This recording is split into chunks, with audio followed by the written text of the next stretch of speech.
Bismillahirrahmanirrahim. Alhamdulillah Rabbil alamin wassalatu wassalamu ala sayyidina Muhammad wa ala alihi wasallam.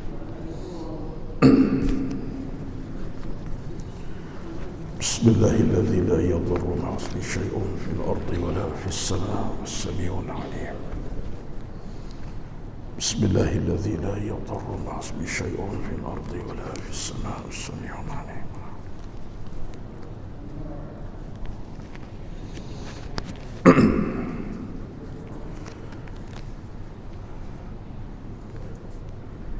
اللهم صل على محمد وعلى آل سيدنا محمد ولا حول ولا قوة إلا بالله العلي العظيم.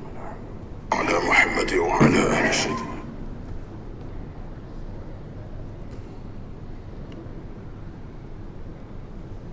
السلام عليكم ورحمة الله وبركاته.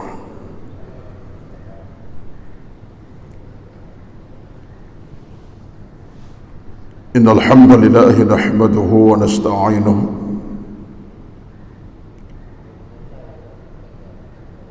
ونستهديه ونستغفره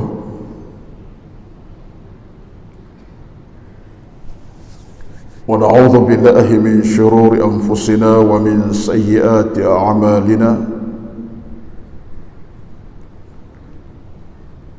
من يهده الله فلا مضل له ومن يضلل فلا هادي له.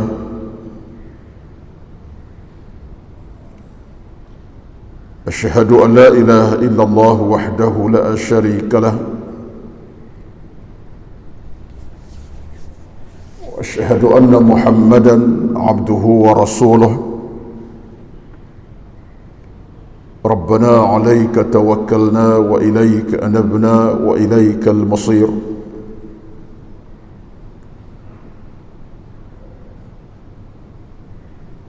اللهم أعنا على ذكرك وشكرك وحسن عبادتك.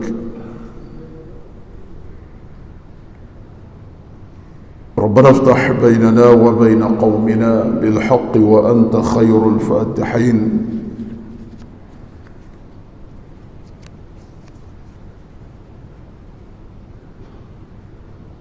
اللهم أحسن عاقبتنا في الأمور كلها وأجرنا من خزي الدنيا وعذاب الآخرة.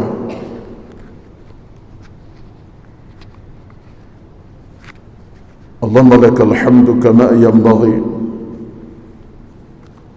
لجلال وجهك وعظيم سلطانك.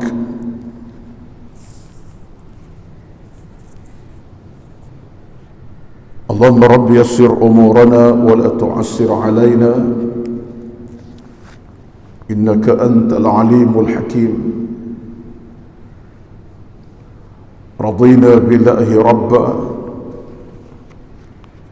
وبالإسلام دينا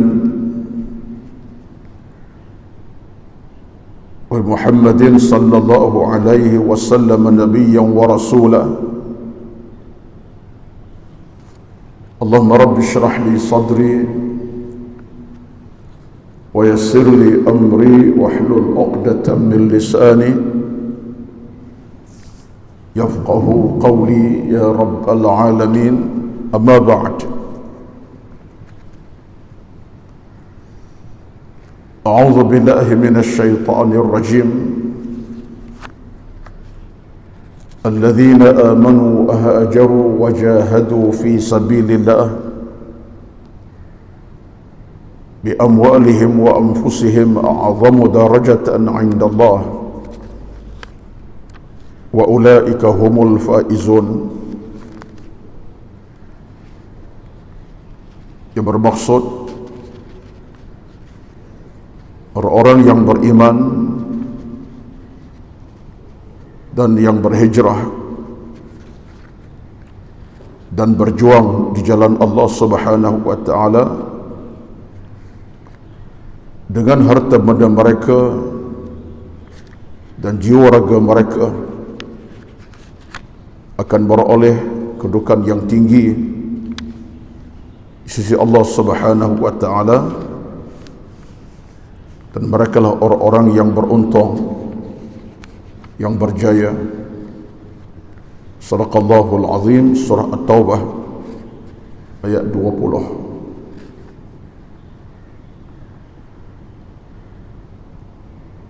Yang dihormati, dikasihi Datuk Pengerusi dan Kuasa Pengurusan Masjid dan seluruh dan Kuasa Pengurusan Masjid. Yang dihormati, dikasihi Al-Fadhil Tuan Imam yang bertugas pada pagi ini, Tuan Bilal. Dan yang dikasihi, yang dihormati seluruh kehadiran para jamaah subuh yang berkat ini. Pertama-tama, alhamdulillah, marilah sama-sama kita merafakkan kesyukuran kepada Allah Subhanahu wa taala di atas nikmat yang amat berharga buat kita sampai ke saat pagi ini. Pertama-tama di atas nikmat Islam dan iman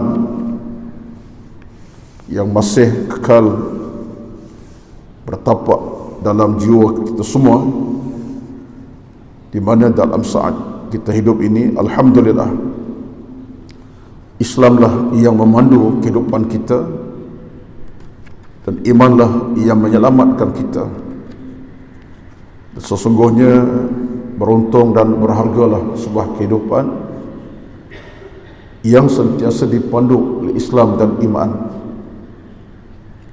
kerana Islam adalah suatu rezeki, satu nikmat yang wajib kita pertahankan sampai saat kita meninggalkan alam ini.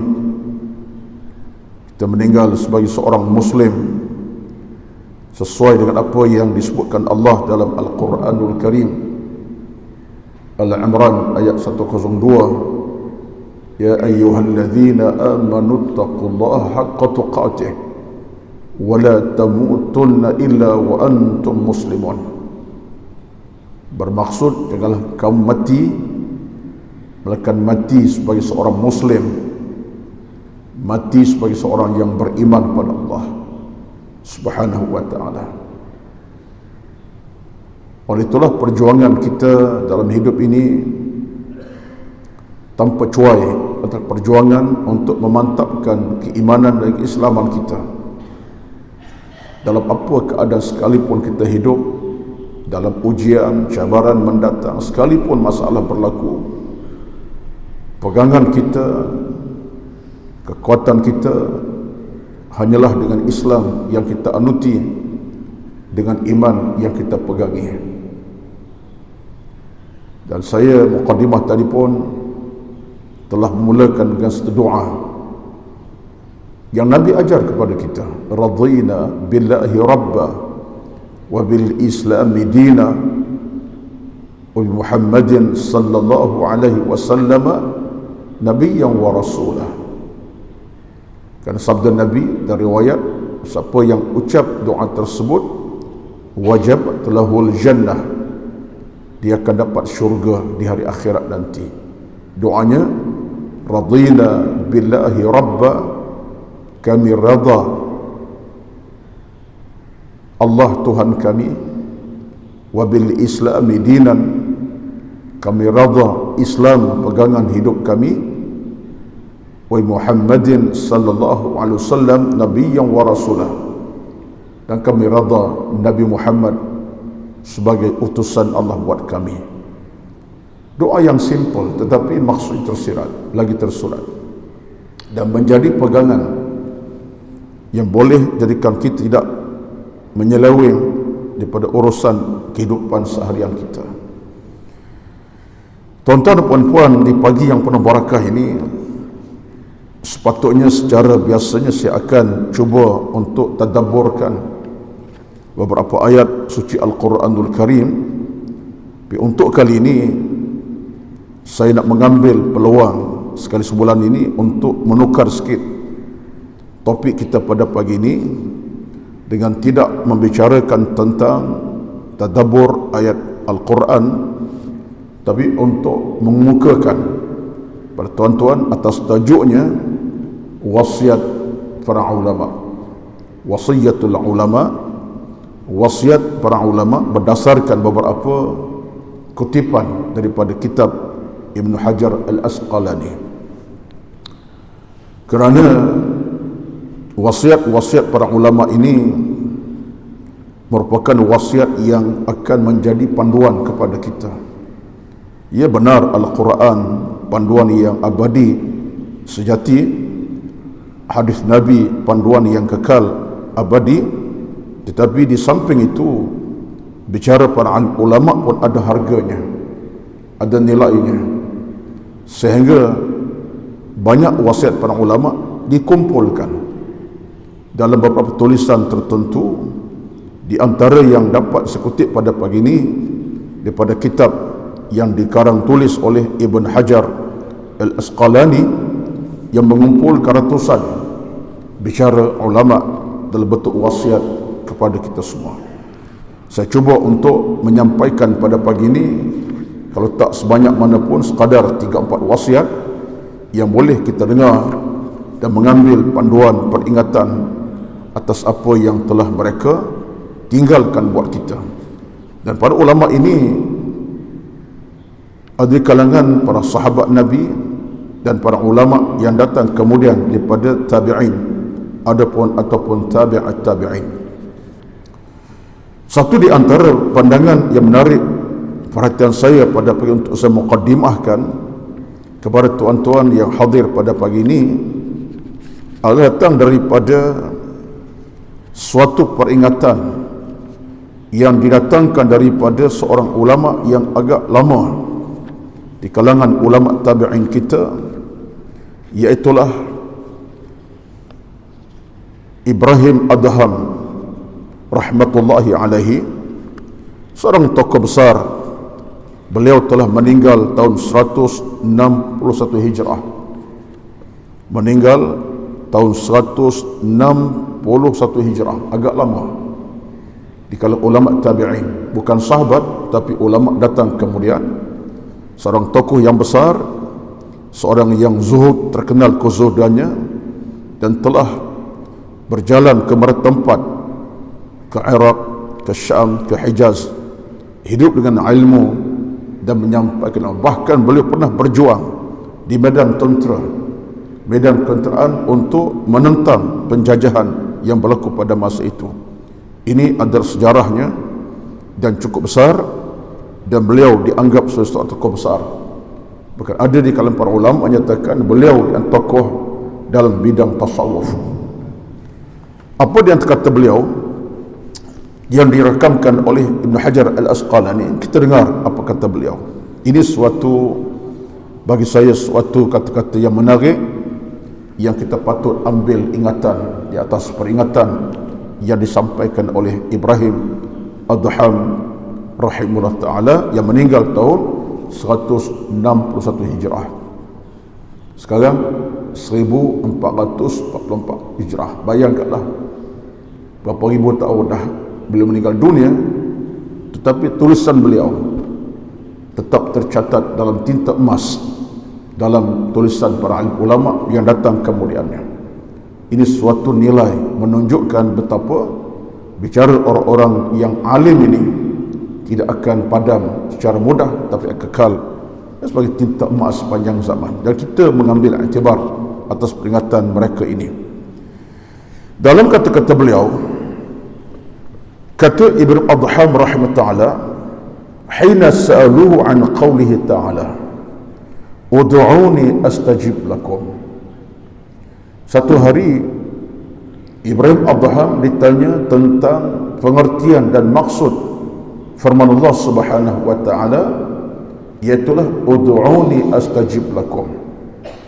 Dalam satu ayat Allah sebut kepada kita betapa berdoalah kamu, aku akan tunaikan doa-doa kamu itu.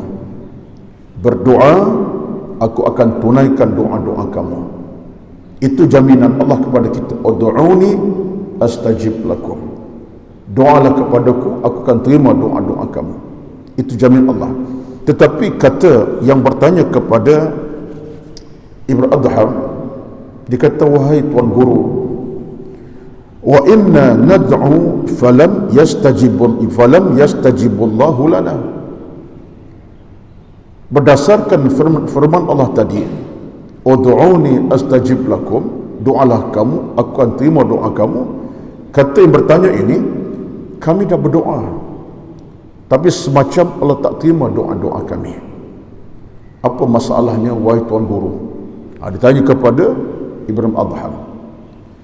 Lalu Ibrahim Adham pun jawab. Jawapan ini bagi saya jawapan yang cukup mengajar kita untuk lebih memahami tentang kita dan doa masing-masing. Sebab kita yang hadir pada pagi ini, mana yang tidak pernah melafazkan doa? Saya, tuan-tuan puan-puan, pasti saban masa, saban waktu, saban masa, saban hari tak pernah tak berdoa pada Allah. Pendek ke panjang itu satu perkara yang lain, tetapi berdoa. Sementelahan bila ada ujian yang mendatang, berdoa panjang sikit pada yang biasa. Sementara ada masalah berlaku, panjanglah sikit doa kita kepada Allah. Ataupun dah waktu tertentu, lepas solat, belum solat, dalam kita nak bermusafir, kita berdoa. Tapi dalam kita berdoa, kita boleh merasakan kadang-kadang ada ruang-ruang yang tak terbuka, masih ada di halangan tertentu. Semacam Allah tak terima, semacam Allah tak kabulkan. Sedangkan Allah berfirman dalam Al-Quran, ud'uni astajib lakum, doalah kamu kepada aku terima doa kamu. Itu merupakan ayat Al-Quran yang jelas daripada Al-Quranul Karim. Allah sebut kepada kita supaya kita berdoa kepadanya. Allah janji untuk Allah terima doa-doa kita. Tiba-tiba kita berdoa, Allah tak terima. Apa masalahnya? Tuan-tuan, puan-puan, ud'uni astajib lakum merupakan ayat surah Ghafir ayat 60. Surah Ghafir ayat 60, Allah sebut ud'uni astajib lakum. Itulah kenyataannya.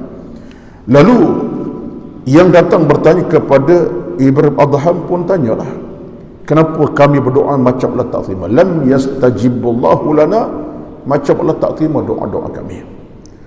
Kata Ibrahim Adham, dia kata apa tuan-tuan? Faqal matat qulubukum min 10 asya'in. Tuan-tuan, mari sama-sama kita fokus kepada apa yang diungkapkan oleh Ibrahim Adham dan kita nilai.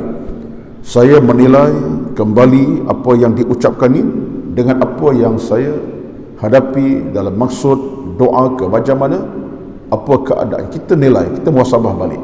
Betul ke tak betul? Semak balik. Lalu kata Ibrahim Adham, matat qulubukum min 10 asya'in. Sebenarnya kata beliau, yang menyebabkan kamu tak diterima doa oleh Allah itu ialah kenapa?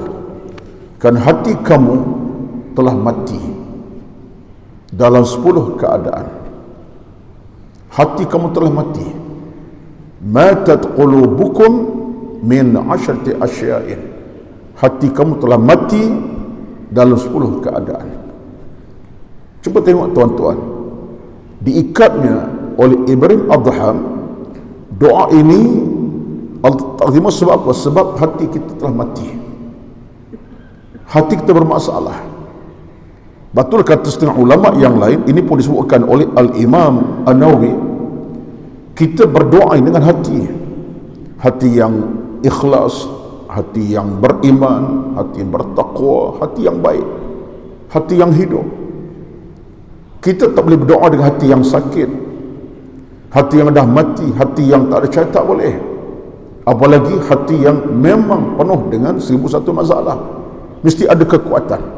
Ya benar kita bersalah dengan Tuhan, tetapi bila kita nak minta kepada Allah, minta dengan penuh kesungguhan. Pada masa itulah kita nak kena betulkan niat kita. Bukan kerana kita dah diuji Allah sampai tahap tak ada harapan, baru ingat Allah Azza wa Jalla, baru nak berdoa. Tak boleh macam tu. Kita diuji Allah dengan suatu keadaan yang telah membinasakan kita sesuatu, baru nak angkat tangan pada Allah. Tak boleh. Itu dah lambat. Allah tidak akan pandang hati-hati macam. Sebab itulah kita ada something dalam hidup kita. Sebab itulah kata dia, hati kamu telah mati dengan 10 perkara. Justru doa kamu Allah tidak mudah kabulkan. Saya tak nak bincang panjang 10, saya nak lalu begitu sebab nak tambah yang lain. Yang pertama katanya, annakum araftumullah wa lam tuaddu haqqahu. Yang pertama, kamu kenal Allah tetapi kamu tak tunaikan hak-haknya. Kamu kenal Allah tapi kamu gagal untuk tunaikan hak dia. Maksud dalam bahasa mudahnya, kamu hanya berdoa dan kamu sempit. Sedangkan dalam hidup kamu tak pernah nak merpati Allah. Haknya apa? Haknya tunduk kepada Allah, buat ibadat, buat kebaikan, kamu tak buat. Kamu hanya kenal Allah pada masa kamu nak kepada dia, pertolongannya. Itu menyebabkan doa kamu Allah tak kabulkan. Kamu hipokrit dengan Tuhan. Kamu double standard dengan Allah Azza wa Jalla. Hipokrit dengan Allah.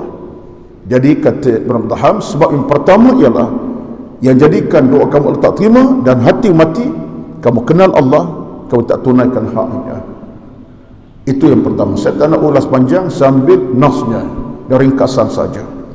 Yang kedua, wa qara'tum kitaballahi wa lam ta'malu bihi. Yang kedua, kamu baca Al-Quran. Yang baca lah, yang tak baca tak baca. Baca Al-Quran, tetapi bila baca Al-Quran sekalipun kamu tak beramal dengan perintah Al-Quranul Karim. Ini yang dah baca. Yang tak baca, wallahu a'lam. Yang dah baca ni pun kamu hanya baca sekadar dapat pahala, tapi kamu tak beramal dengan ketentuan Allah. Yang Allah suruh kamu tak buat, larang kamu buat. Macam mana kamu berdoa kepada Allah? Kamu bertalang durka dengan Tuhan. Itu hipokrit namanya. Apalagi yang tak baca Quran. Jadi yang kedua ini, hati kamu sudah mati. Yang ketiga, wad'aitum adawata iblis wa walaitumuhu. Yang ketiga, menyebab Allah tak doa kamu, kamu tahu iblis itu adalah musuh yang paling sengit, tapi kamu ikut iblis punya perangai, kamu terikut iblis punya kejahatan, hingga kamu lupa kepada Allah Azza wa Jalla. Kejahatan musuh namanya iblis, syaitan, kamu ikut. Kamu ikut ketentuan iblis, kamu lupakan Allah. Bila kamu nak pada bantu Allah, kamu ingat pada Allah kembali. Sedang kamu hidup dalam suasana syaitan telah menghantui kamu. Perangai kamu, sikap, watak kamu, semuanya ikut perangai syaitan iblis yang dilaknat Allah. Habis hati mati, kamu nak berdoa kepada Allah buat apa? Allah tengok macam mana? Ini peringatan kasar tuan-tuan, tapi itulah peringatannya.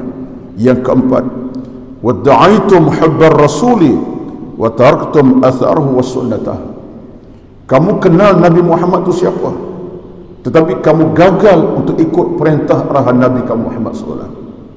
Maksudnya, kamu kenal Nabi sekadar kenal saja, tetapi perintah Nabi kamu tak patuhi, larangan Nabi kamu larang, kamu lawan, kamu tak tak tunaikan. Akhirnya kamu dakwa Nabi itu Nabi saja, tapi kamu tak ikut perintah baginda Nabi SAW. Macam mana kamu nak hidup dalam soal tenang? Akhirnya doa kamu tak terima, sebab kamu bertahan bermuka dengan Nabi sallallahu alaihi wasallam.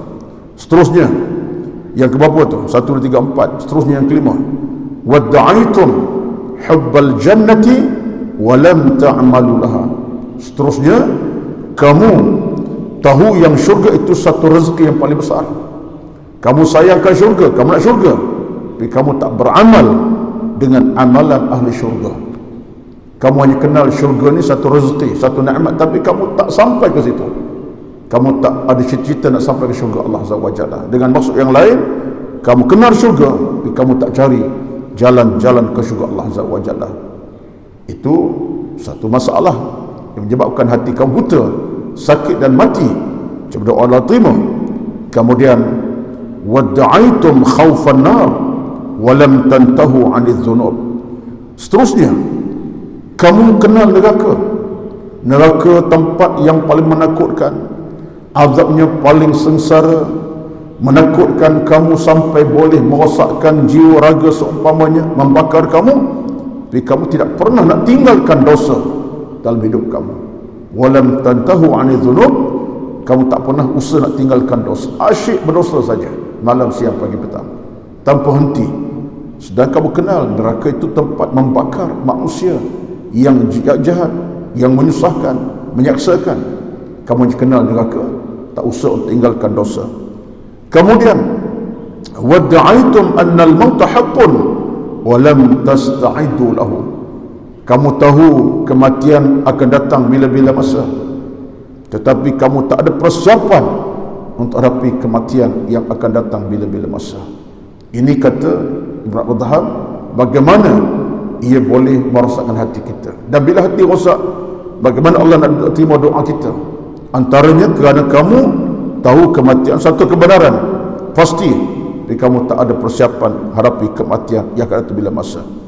Kemudian kata beliau lagi yang berapa, ke-8, kata beliau, washtaghaltum bi'uyubi ghairikum wa taraktum 'uyuba anfusikum, kamu sibuk nak bicara keaiban orang lain, tapi kamu lupa tentang keaiban diri sendiri. Kamu sibuk nak bicara hal keaiban orang, orang punya keaiban, orang punya kekurangan, kelemahan, tapi kamu lupa tentang keaiban kamu sendiri. Yang kamu itu banyak keaiban, mungkin lebih pada orang lain. Kamu lupa, kamu tutup keaiban kamu, kamu buka keaiban orang lain. Kemudian yang ke-9, wa ta'kuluna rizqallahi wa la tashkurunahu, kau makan rezeki Allah sepanjang hari. Rezeki Allah itu datang pada sepanjang masa, tapi kamu lupa nak syukur kepada Tuhan kamu yang beri rezeki. Itu yang ke-9. Kamu faham rezeki Allah itu datang pada kamu siamal, tapi kamu lupa nak ucapkan syukur. Maksudnya apa? Kamu lupa nak jaga hubungan dengan Allah, lupa nak beribadat kepada ibadat, maka rezeki Tuhan, tapi lupakan Tuhan yang beri rezeki.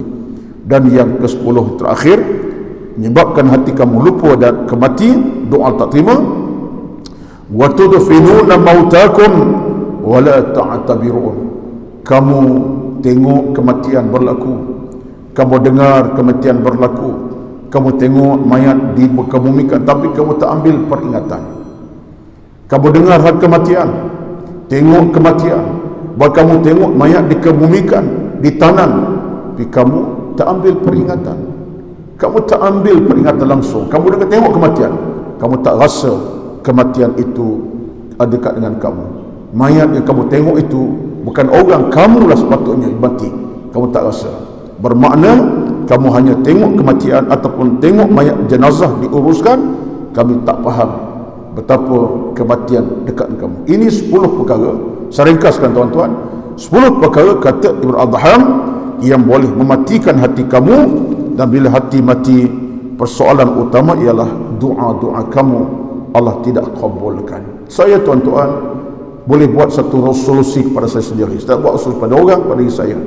10 perkara tadi, kalaupun tak ke 10-10-nya berada dalam kehidupan saya kata mungkin 2-3 ada mungkin bersama saya. Kesilapan berlaku dalam hidup, baik mungkin bab rezeki, mungkin dalam perkara berkait dengan soal ibadat, soal macam-macam lah, menyebabkan boleh jadi itu sebabnya doa rintihan munajat pada Allah sepanjang kehidupan ini ada masalah tak terima, Allah tak kabulkan. Bukan Allah tuli nak dengar, tidak, Allah dengar rintihan hamba-Nya. Ud'uni astajib lakum, Ghafir 60, Allah sebut Allah terima doa. Tapi bila tak terima, jangan salahkan Allah Azza wa Jalla, salahkan diri kita sendiri atas sebab kelemahan yang disebutkan oleh Bani Ibn Adham tadi. Itu satu perkara. Kemudian tuan-tuan dan puan-puan yang dirahmati Allah sekalian, kita tengok kepada pandangan yang lain daripada para ulama kita salafun salih dalam bicara-bicara mereka yang seterusnya.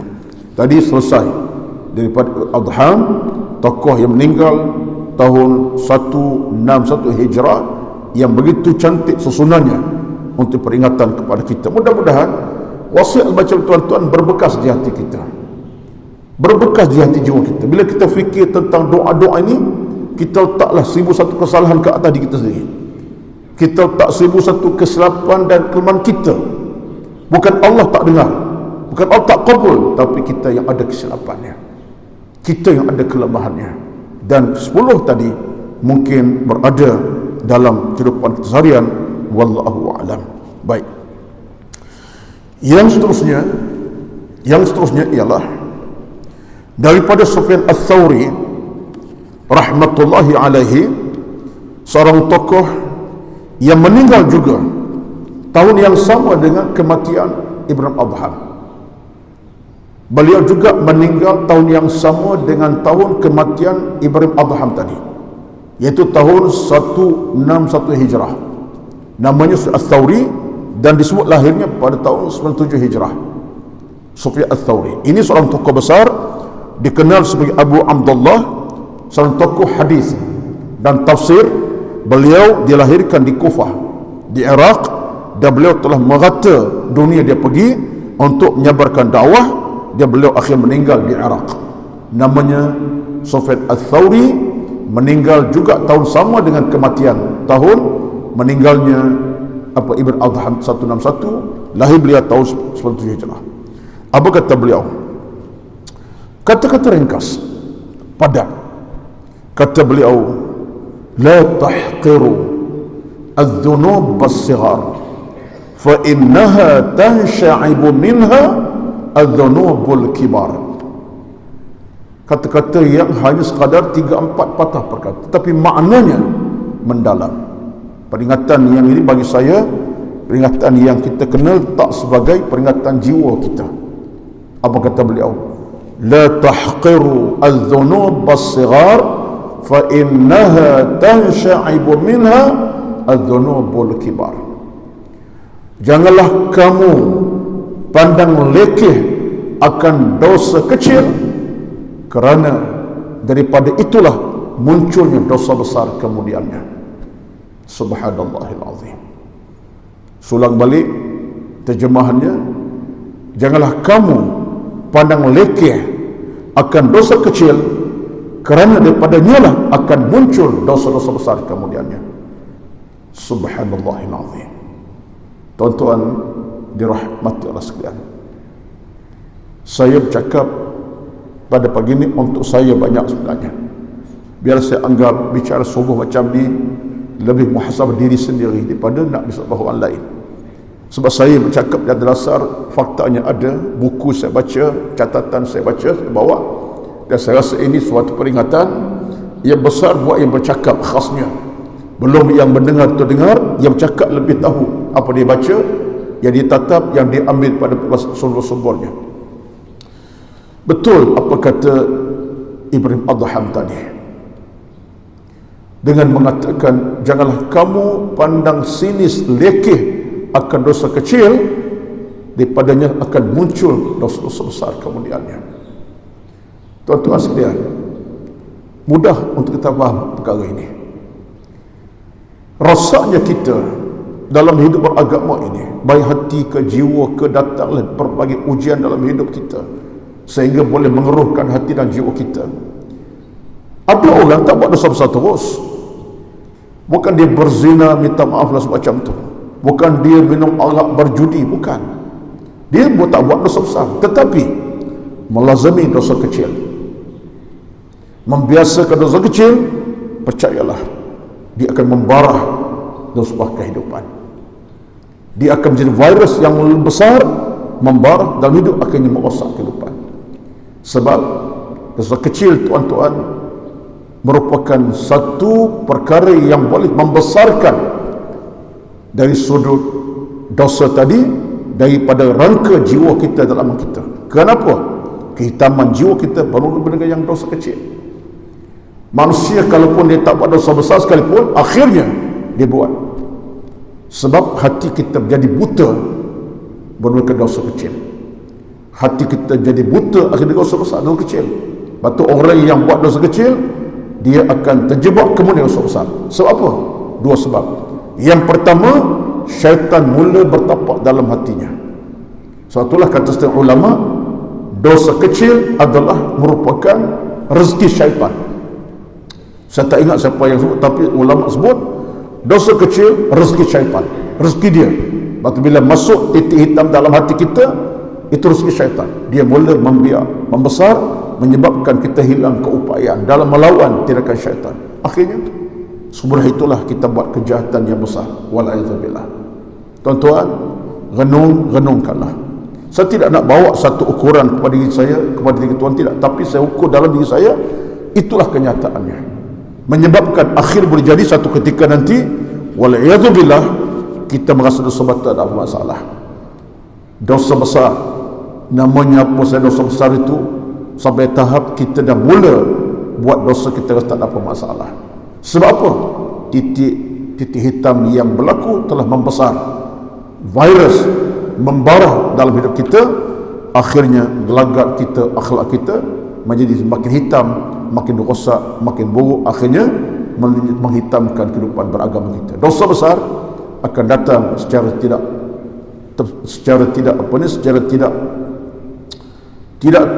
terancang, boleh berlaku secara tiba-tiba.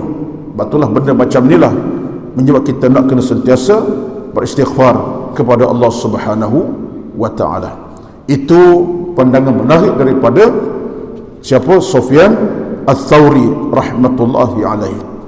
Kemudian tengok lagi pandangan daripada seorang ulama yang besar, seorang tokoh yang besar, iaitulah Abu Sulaiman Ad-Darani. Seorang tokoh besar yang meninggal tahun 215 Hijrah. Ini orang meninggal, tuan-tuan, meninggal awal belaka ni. Yang ini meninggal tahun 215 Hijrah. Abu Sulaiman Ad-Darani. Abu Darani seorang ulama besar daripada Syam, daripada Iraq, daripada Dimashq, kemudian berpindah kepada Baghdad di Iraq, kemudian balik ke Dimashq dan meninggal di Syria, Dimashq kemudiannya. Ini seorang ulama yang besar, disebut sebagai kana min kibaril mutasawwifin, atau ulama besar dalam bidang tasawuf.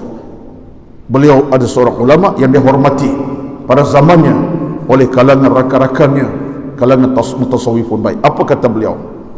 Dia kata kepada kita, antara kata beliau lah, tuba liman taraka dunya qabla an tatrukahu wa bana qabrahu qabla an yadkhulahu warda rabbahu qabla an yalqahu.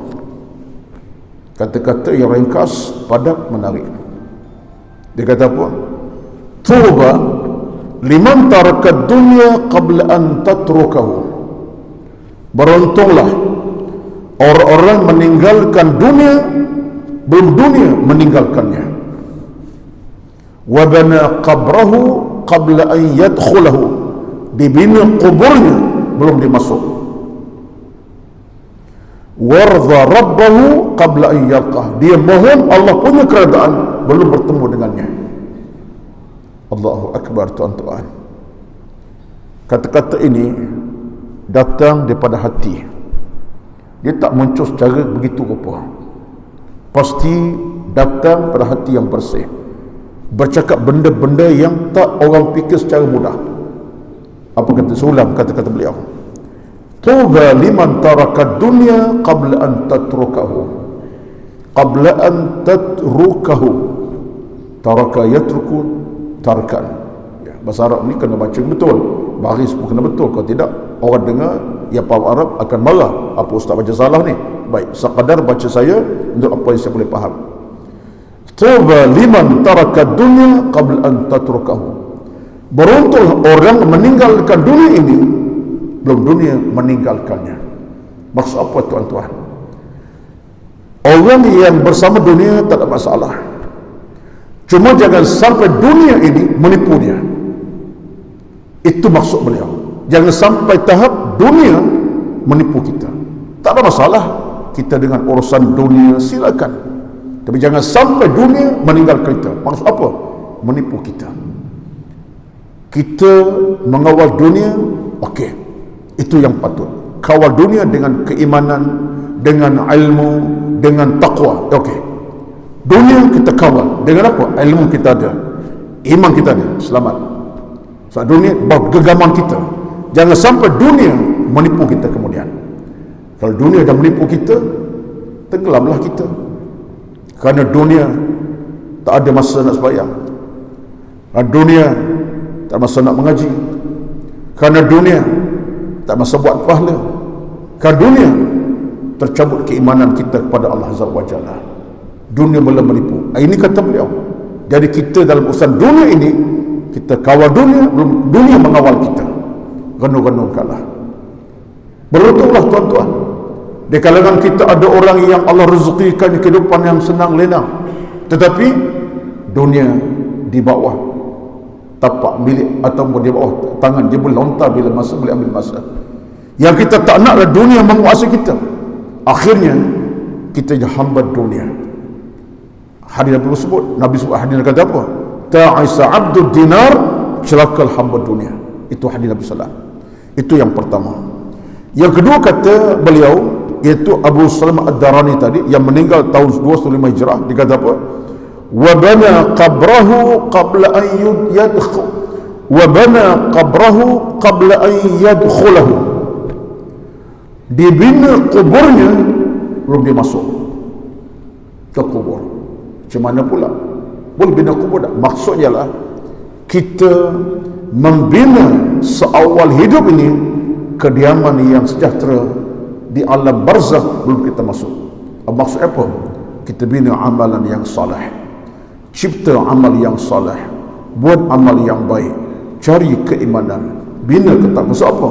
Persiapan untuk masuk dalam liang lahat, seolah liang lahat kita nanti macam kubur, macam syurga kepada kita.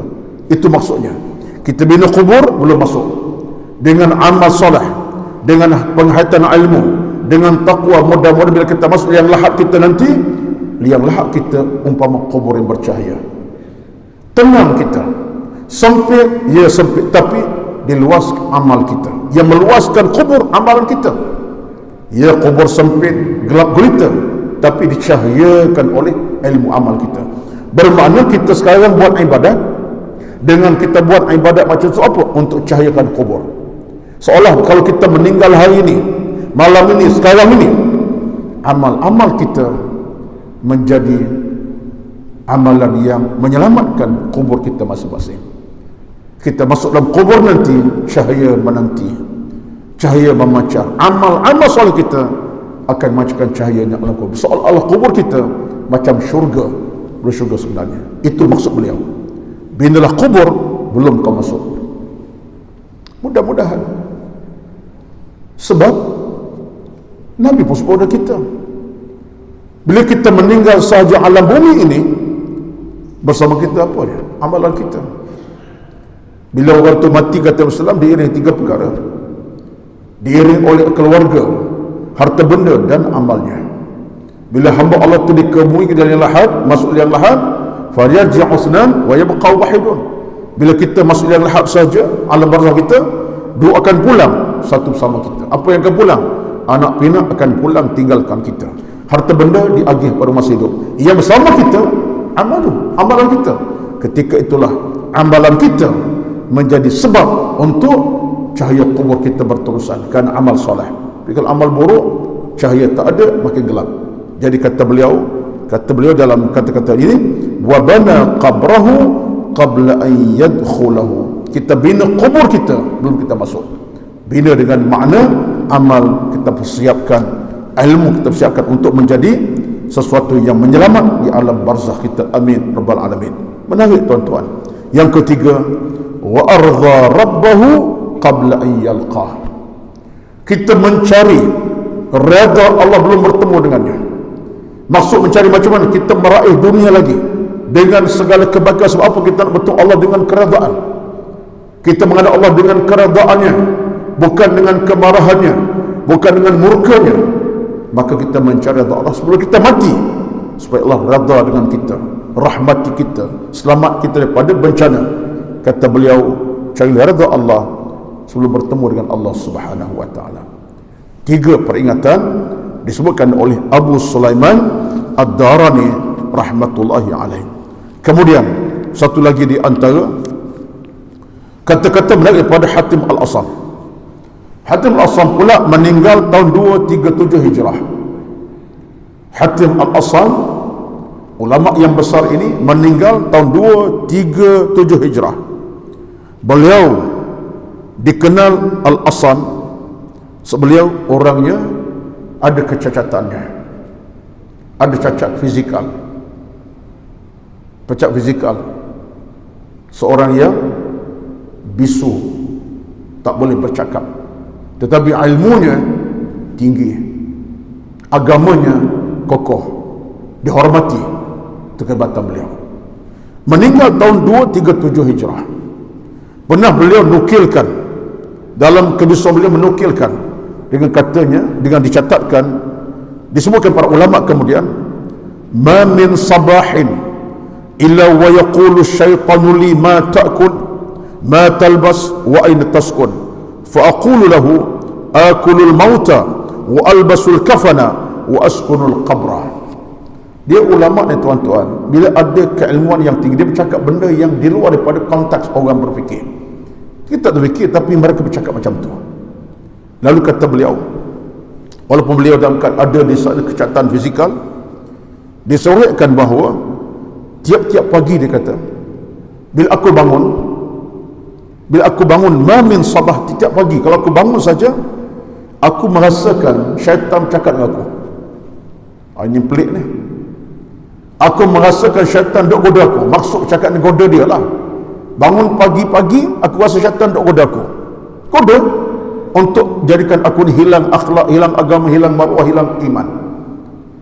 Perasaan tu tuan-tuan, kita tak rasa macam tu, kita rasa biasa je. Selamat kita, padahal syaitan goda kita malam siang. Daripada semalam dia goda kita, tak payah bangun pagi-pagi, tidur sampai pukul 7. Kan hari Ahad, hari Minggu, pukul 8 tak apa. Musuh apa contohnya? Kita tak rasa.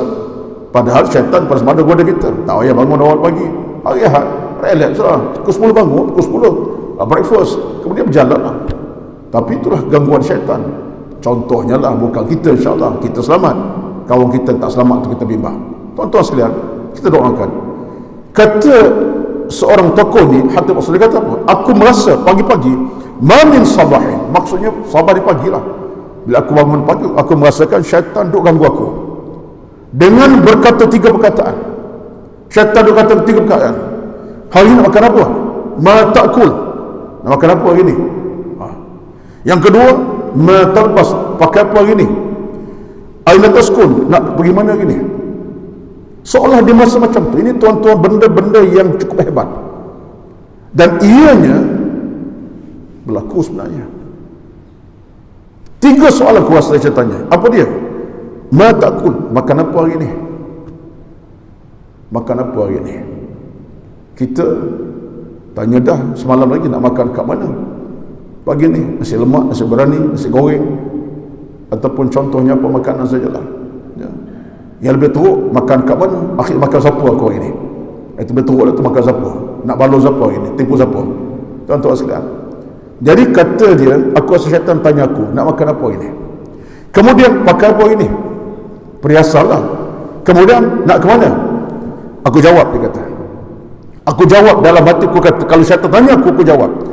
Ini semua benda-benda datang pada perasaan, tapi kekuatannya ada. Bila syaitan tanya aku nak makan apa, aku kata apa?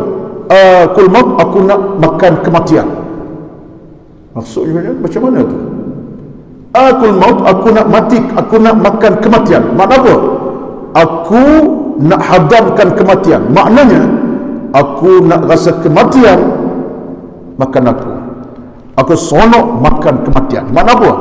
Aku nak dekat dengan Allah Azza wa Jalla.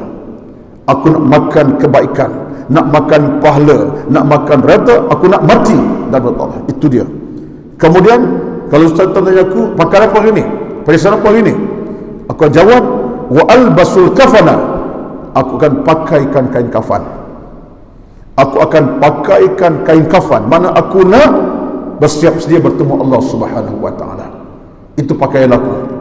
Pakaian aku menghadap Allah dengan kain kafan yang putih, menghadap Allah Azza wa Jalla. Kemudian kalau syaitan nak ke mana aku? Kamu nak pergi mana? Aku jawab, askunul qabra, aku akan pergi ke kubur. Aku akan masuk kubur menghadap Allah Tuhanku. Tuan-tuan, ini falsafah penting ni.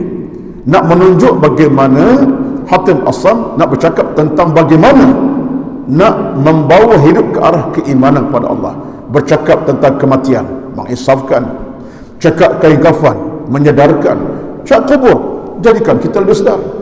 Jadi ketiga-tiga elemen tadi, daripada soal kematian, kain kafan, kubur, tak kira itu kesedaran yang itu boleh bina jiwa kita. Tapi kalau kita kain kafan tak pernah fikir, saya termasuk, bukan tuan-tuan, saya termasuk, tak fikir kafannya, kuburnya, tak, kematian tak fikir, habis kita. Syaitan mudah goda kita. Tapi bila kita fikir tentang soal kain kafan, soal kematian, kubur, insya-Allah jiwa kita lekat dengan agama, syaitan tak boleh ganggu. Kerana orang-orang beriman, syaitan tak boleh ganggu. Itu natijahnya. Tapi orang yang jiwanya sakit, jiwanya dalam keadaan rosak, syaitan boleh ganggu. Lupa kematian, lupa kain kafan, lupa kematian, lupa kubur, syaitan boleh ganggu. Tapi orang yang ingatkan kepada kematian, ingat kepada kain kafannya, ingat kepada kuburnya, syaitan tahu ini orang beriman, ini orang dekat dengan Tuhan. Itu kata Hatib Asam, aku ajak macam tu. Ini pandangan menarik daripada tokoh bernama Hatim Al-Asam radhiyallahu anhu yang terakhir pada pagi ini. Yang berapa dah? Tadi daripada Ibn Adham, kemudian daripada Al-Thawri, kemudian Sulaim Ad-Darani, kemudian sekejap tadi daripada Hatim Al-Asam. Yang kelima daripada siapa kita ambil, ringkas saja. Yang kelima ini tuan-tuan, kita ambil daripada seorang tokoh yang besar juga, Ka'b al-Ahbar radhiyallahu. Ka'b al-Ahbar ini sahabat Nabi. Kita ambil contoh yang mudah saja. Ka'b al-Ahbar ini sejarah ini merupakan seorang ulama Yahudi yang terkemuka. Ka'b al-Ahbar akhirnya dia boleh Islam bersama Nabi sampai wafatnya Nabi SAW. Asal dia Al-Hakim Al-Yahudi, seorang tokoh agama Yahudi, seorang alim, tapi menerima dakwah Nabi, belum Islam, dan akhirnya meninggal selepas pada Umar memerintah, bahawa dia meninggal dunia. Selepas Nabi dia masih ada, dia meninggal, Umar meninggal dunia. Itulah Ka'b al-Ahbar. Adalah cerita beliau yang tak berapa menarik disebut riwayat, tapi kita bincang sebab dia katakan terlibat dengan beberapa siri pemberontakan. Itu kita tak bincang. Tapi dia sahabat Nabi, ada hak untuk diangkat, dijulang. Dia kata beliau, kata Ka'b al-Ahbar, dia kata Ka'b al-Ahbar, Ka'b al-Ahbar, al-husunu lil mu'minin thalathun. Benteng orang beriman tiga. Al-husun, benteng. Orang beriman ada tiga yang boleh jaga kita. Kalau kita sebut al-husun tuan-tuan, empangan. Empang itu al-husun. Maksudnya ialah benda boleh membenteng antara sebelah menyebelah. Ya, itu benteng. Baik. Kata beliau, benteng orang beriman ada tiga yang boleh menjaga, mengawal. Tiga. Apa dia? Pertama, al-masjidu hasinun. Benteng pertama masjid. Yang kedua zikrullah, zikir pada Allah. Yang ketiga qiraatul Quran. Benteng. Menarik sekali, ringkas padat. Tiga benteng bagi orang beriman yang akan menjaga kita, mengawal kita, dan akan pelihara kita daripada benda yang merosakkan. Pertama al-masjid, yang kedua zikrullah, ketiga qiraatul Quran. Pertama masjid, benteng kita. Kita yakin cahaya itulah benteng kita. Sebab ini pengkalan ilmu, pengkalan iman, pengkalan pahala, pengkalan taqwa. Inilah dia benteng kita. Hati yang sakit bila masjid datang, insya-Allah sembuh. Hati yang mati bila ke masjid malam siang, insya-Allah hidup kembali. Jiwa indah keladak dengan dosa maksiat, ke masjid malam siang, Allah ampunkan dosa. Memang penting kita. Yang kedua ialah zikrullah, zikir pada Allah, benteng kita. Tasbih, tahmid, tilawah, dengan kita sebut nama Tuhan, memanjang, istighfar, benteng. Yang ketiganya adalah qiraatul Quran, membaca Al-Quran.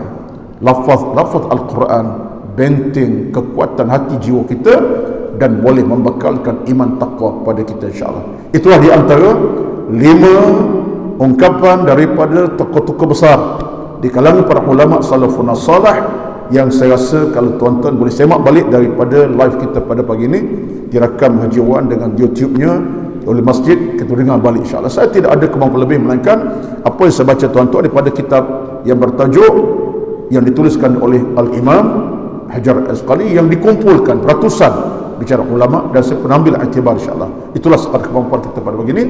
Pertama kita bawa tadi cerita daripada Ibn Adham. Kita ingat balik, syaitan Upawid, nak sebut nama saja.